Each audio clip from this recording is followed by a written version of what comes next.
up, everyone? It's me, Stef, the Alter Nerd, your nerdy alternative, and welcome to another episode of Alter Philosophy, where we use ethical, philosophical theories and ideas to explore our favourite shows, films, and characters.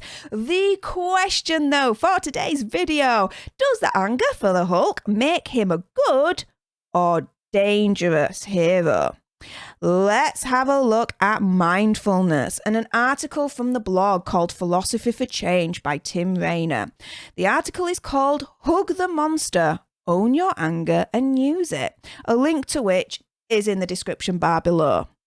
First and foremost, Tim Rainer, well, he's a dude that teaches philosophy in Australia. He's also a film writer and author. You can find him on Twitter at TimRainer01 or visit his website, www.timrainer.net.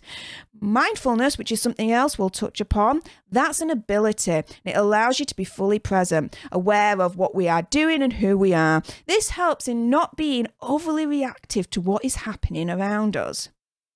And the last we see of the Hulk and Banner is in Endgame. Banner seems to have accepted his anger, the Hulk, and created a synergy between his two identities, forming Professor Hulk. Now, if you're asking me, what the hell, Steph, are you talking about with this mindfulness, Tim Rainer hugging your monster stuff, and what the deuce does the Hulk and Bruce Banner have to do with all this malarkey? Well, let's go drop some knowledge. The title of Tim Rainer's blog, just to remind you, is Hug the Monster. And he explains that this is a technique used by US Air Force trainers to teach cadets how to deal with life and death scenarios. Tim Rainer quotes Bill Blakemore with the following: "The monster is your fear.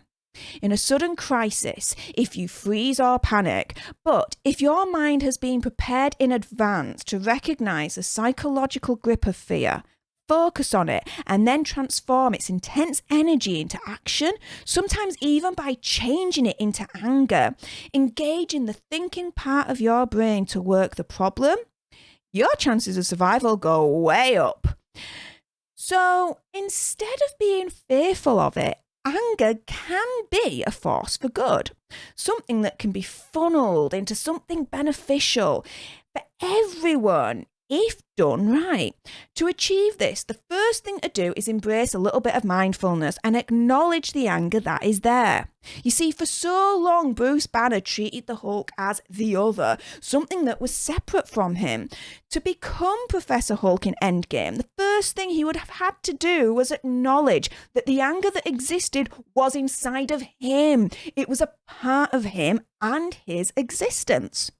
The next step is to accept the anger and take ownership of it. Part of Bruce Banner's conflict with the Hulk is that he insisted on calling him the other guy and treat him as a separate physical entity. Bruce did not give himself the opportunity to engage and learn from the anger of the Hulk.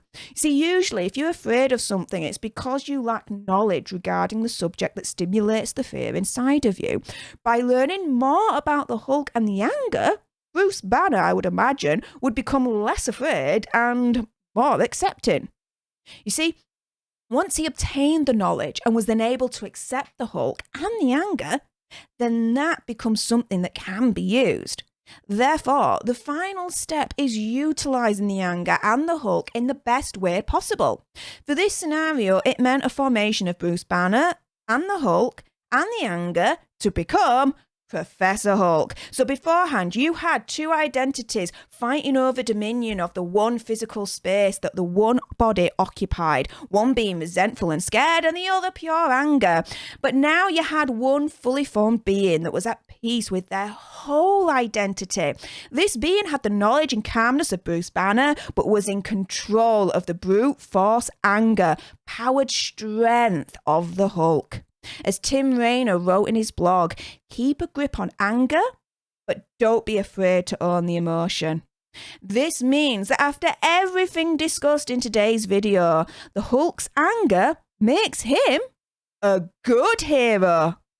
And after all that, which film, show, character, or scenario would you like me to philosophize and ethically analyze next? Let me know either in the comments down below or reach out to me on my social media at StefAlterNerd on Twitter or Instagram. Subscribe to join the AlterNerd tribe, like, share, all that good stuff. And until the next time, you guys, laters.